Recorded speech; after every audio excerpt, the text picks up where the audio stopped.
नाटक किया और फिर कहा, हुजूर, काका के आंख के मेल की आंख तो हमें नहीं मिल रही है।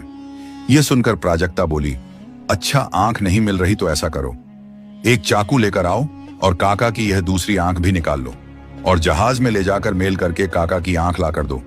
अब उस एक आंख वाले आदमी ने जब यह सुना तो हाथ जोड़कर गिड़गिड़ाने लगा, मुझे माफ कर दो, मेरी दूसरी आंख मत निकालो, मुझे नहीं चाहिए कोई आंख वाक। और इतना कहकर उसने दौड़ लगा दी। आदमी कुछ दूर तक उसके पीछे दौड़े पर उसका कहीं अता पता न चला।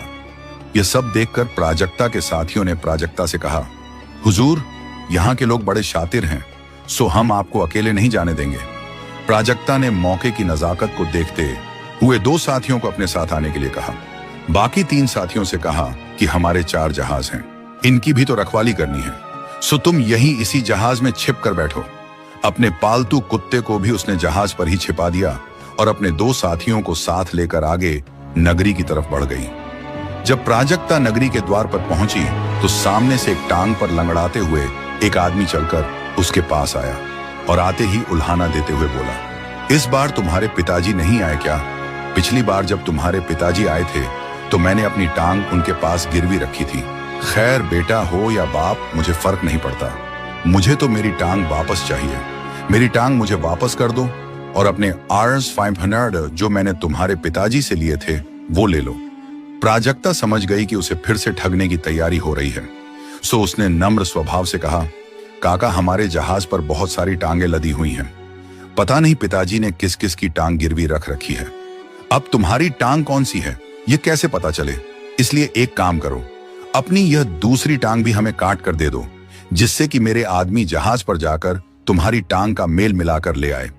उसने अपने साथियों को इशारा किया कि चलो काका की टांग काट लो। यह सुनकर तो काका के होश उड़ गए।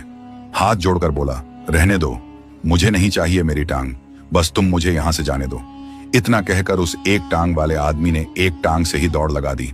प्राजक्ता पीछे से चिल्लाई, अरे काका, अपनी टांग तो लेते जाओ। पर वह आदमी थोड़ी ही देर में आंखों से ओझल हो गया। प्राजक्ता और उसके साथी ठहाका मारकर हंसने लगे। प्राजक्ता अब थोड़ा आगे बढ़ी तो वह बाजार के बीचों बीच पहुंच गई। बाजार में उसने चारों तरफ नजर उठाकर देखा तो उसकी नजर एक घर के दरवाजे पर खड़ी एक सुंदर स्त्री पर पड़ी, जो काफी देर से उसे ही देख रही थी।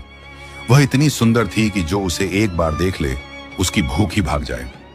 प्राजक्ता से नजर मिलने के बाद उस औरत ने हाथ के इशारे से प्राजक्ता को अपने पास बुलाया। मर्दानी भेष के कारण प्राजक्ता उसे एक मर्द नजर आ रही थी।